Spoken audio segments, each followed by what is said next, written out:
Hello students, good morning. आज हम आपको पहले भूषण, महाकवि भूषण के बारे में बताएंगे कि महाकवि भूषण का जीवन परिचय क्या था। पहले आप इसके बारे में जानिए, उसके बाद आपको हम इसकी व्याख्या समझाएंगे। वीर रस के सर्वश्रेष्ठ कवि भूषण का जन्म संवत 1670 विक्रम संवत सन 1623 ईस्वी में कानपुर, उत्तर प्रदेश के त्रिपुरक्रमपुर नामक गांव में हुआ था। इनके पिता पंडित रत्नाकर त्रिपाठी दुर्गा के बहुत अधिक भक्त थे।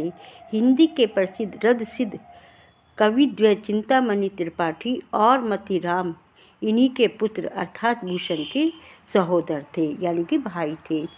किंतु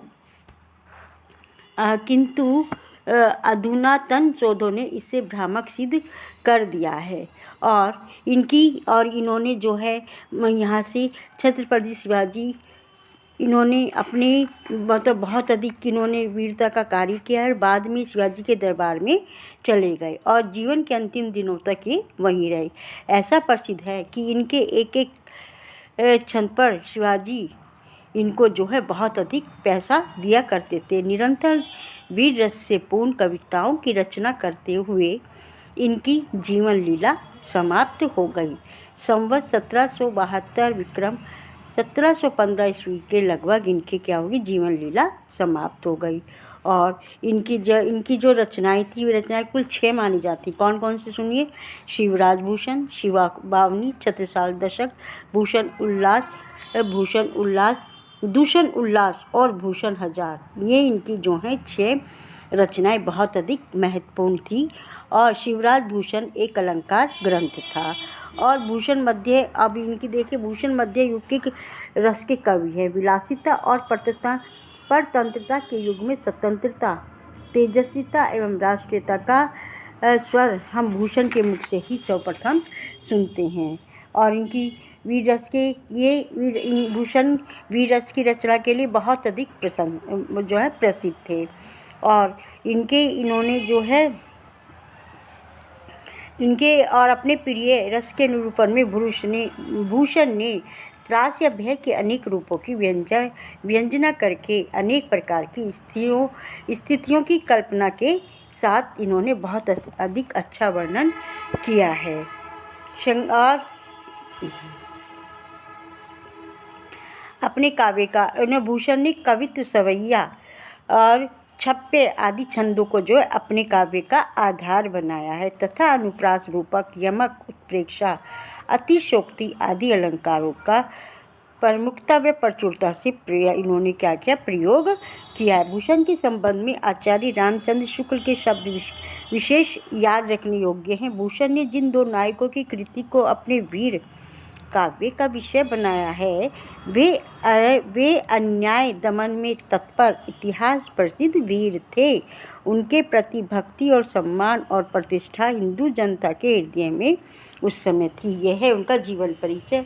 आप लोग ध्यान से सुनागा। और अब इसका जीवन परिचय आप अपनी कॉपी में कर लिए। अब आप इसकी व्याख्या को सुनिए। क्या है व्याख्या? अब इसकी व्याख्या आप जानिए। साजी चतुर सैन अंग में उमंगधारी और सर्जा शिवाजी जग जीतन चलत है। भूषण भनत नद विवद नगारन के, नदी नद मद गैबरन के रलत है। हाँ, प्रस्तुत पंक्तियाँ हमारी पाठ्य पुस्तक हिंदी के भूषण द्वारा रचित काव्य के शिवा सौंदर्य शीर्षक से लिया गया है। इसमें उसका क्या है? इन पंक्तियों में कवि भूषण ने शिवाजी की चतुरंगी सेना के युद्ध के प्रस्थान का बहुत ही सुंदर वर्णन किया। क्या वर्णन किया? अब आप जानिए। भूषाजी चतुरंग सैन अंग में उमंगधारी। भूषण कहते हैं कि सर्जा आ रहा ना, उपाधि से विभूषित अत्यंत श्रेष्ठ शिवाजी अपनी चतुरंग सेना, माने 4 प्रकार की सेना। वो कौन कौन सी है? पैदल, हाथी, घोड़े और रथ। कौन कौन सी 4 प्रकार की सेना? पैदल, हाथी, घोड़े और रथ को सजाकर तथा अपने अंग अंग में उत्साह का संचार करते हुए युद्ध जीतने के लिए जा रहे हैं। कहाँ जा रहे हैं? युद्ध जीतने के लिए जा रहे हैं।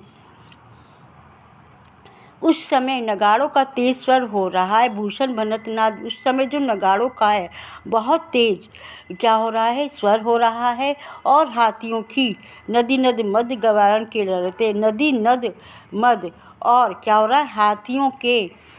हाथियों की कनपटी से बहने वाला मद। मद किसे कहते हैं पहले जानिए। हाथी जब उन्मत्त होता है, जब अधिक उन्मत्त होता है तो उसके कान से एक द्रव्य बहता है, उसे जिसे हम मद कहते हैं। किसे कहते हैं हम? जब हाथी बहुत अधिक उन्मत्त होता है तो उसके कान से क्या बहता है?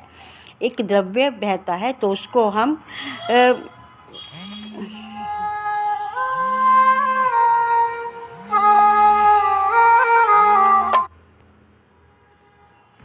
उसको हम क्या कहते हैं? उसे हम मद कहते हैं। नदी नालों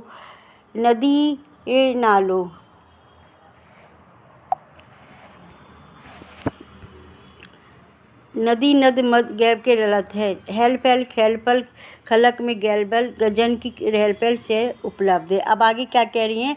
नदी नालों की तरह वह बह रहा था। शिवाजी की सेना में मदमद हाथियों की विशाल संख्या थी और युद्ध के लिए उत्तेजित होने के कारण हाथियों की कनपटियों से अत्यधिक मद गिर रहा था, जो नदी नालों की तरह क्या हो रहा था? बह रहा था।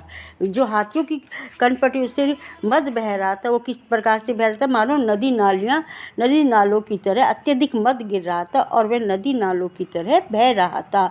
शिवाजी की विशाल सेना के चारों ओर फैल जाने के कारण संसार में एक साथ क्या हुई? खलबली मच गई। क्या मच गई? खलबली मच गई।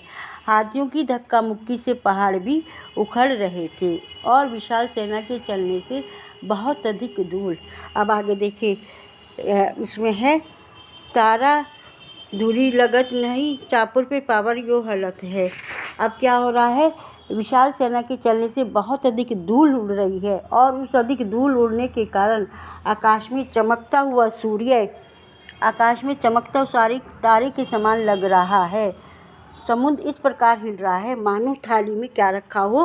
पारा रखा हुआ है। अब आप इसको ध्यान से देखिए और अब मैं इसकी क्वेश्चन आंसर समझाऊंगी और आप वो क्वेश्चन आंसर करेंगे। सब लोग उस क्वेश्चन आंसर को करेंगे और जो मैं क्वेश्चन आंसर करूँगी उसको बहुत ध्यान से सुनेंगे, वही आपके एग्ज़ाम में आएगा।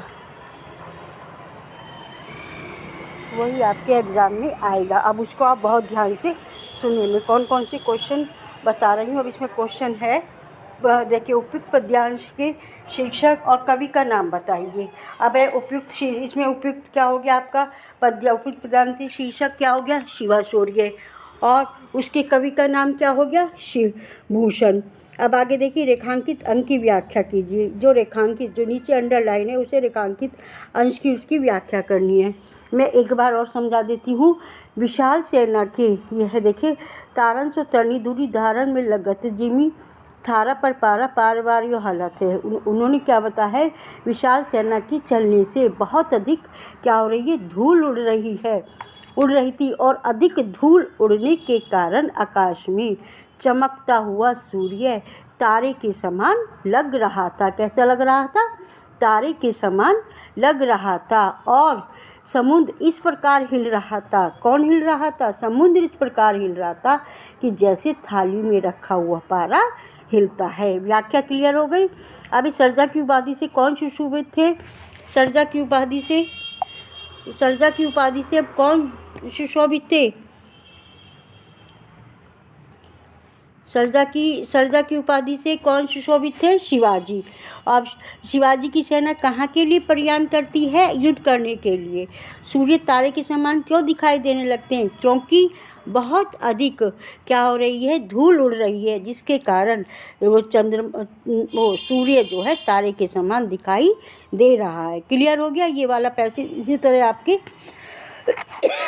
ये एक शब्द में क्वेश्चन आंसर आपके एग्ज़ाम में आएंगे और आप इसको ध्यान से सुनिए। मैं आपको ये फिर लिख कर भी सेंड कर दूँगी, लेकिन आप इसको अब ध्यान से सुनिए। आगे देखिए, अब आगे देखिए, बाने फहराने लगे बाने फहराने लगे गजन घंटा गजन के, नाही ठहराने राने देश के। अब वो क्या कह रहे हैं, प्रस्तुत पंक्ति में कवि ने भूषण क्या कहा है, प्रस्तुत पंक्ति में कवि ने कहा है, क्या कहा है सुन लीजिए आप। प्रस्तुत कवियों में कवि भूषण ने शिवाजी के भयंकर प्रभाव का क्या किया है, भयंकर प्रभाव का वर्णन किया है। क्या वर्णन किया, अब आप जानिए। कवि भूषण कहते हैं कि वीर सेनानी शिवाजी के झंडे फहराने लगे हैं और हाथियों के गले में पड़े हुए घंटे क्या होने लगे, बजने लगे हैं। क्या होने लगे हैं, बजने लगे हैं।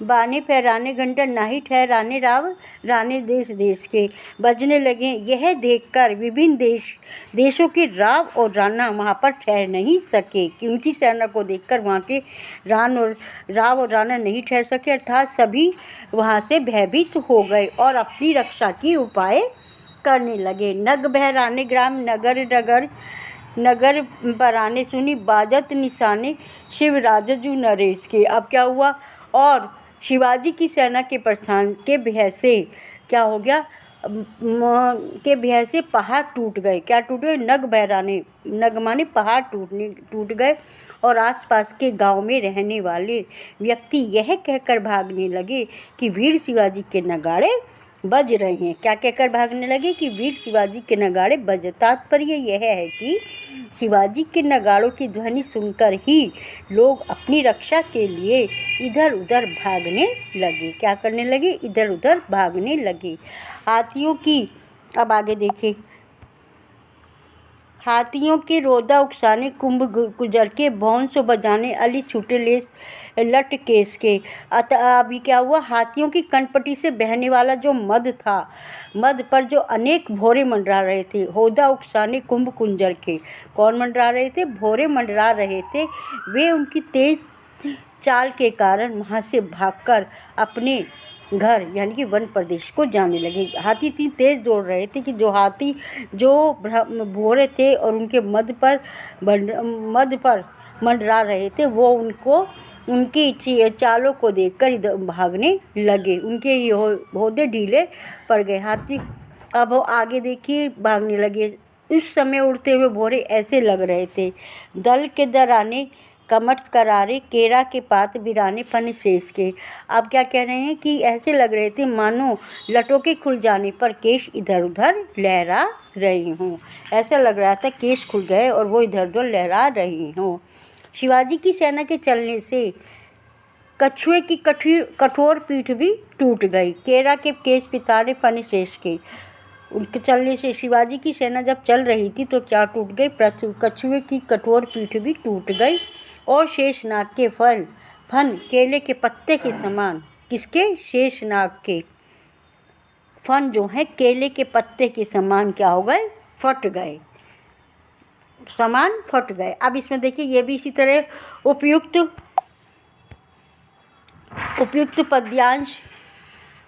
पद्यांश के शीर्षक और कवि का नाम मैंने बता दिया है। शीर्षक है इसके शिवा शौर्य और कवि का नाम इनका भूषण। रेखांकित अंश की व्याख्या, केरा के पात बिराने फन शेष के। ये देखा आपने क्या है, शिवाजी की सेना के चलने से कछुए की पीठ भी टूट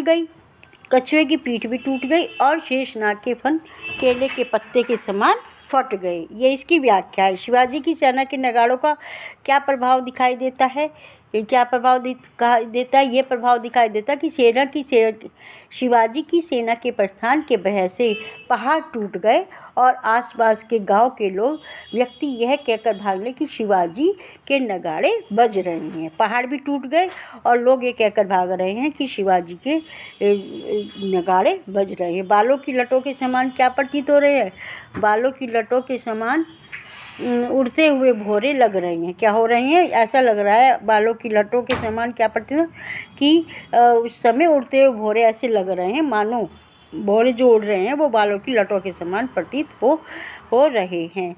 अब है किस कारण शेषनाग के फल केले के पत्तों से जैसे चिर गए, कैसे कि कछुए की कठोर पीठ टूट जाने से इनकी जो है शेषनाग के फल केले के पत्ते के समान टूट गए। आया समझ में? अब आप देखिए तीसरा, छत्रसाल शिवाजी। ये अब आप हैं बस 5 मिनट। अब एक छत्रसाल शिवाजी, अब ये इसको देख लीजिए आप। अब देखिए आप छत्रसाल प्रशस्ति। अब देखिए भुज गेस की वे संगनी, क्या हुआ?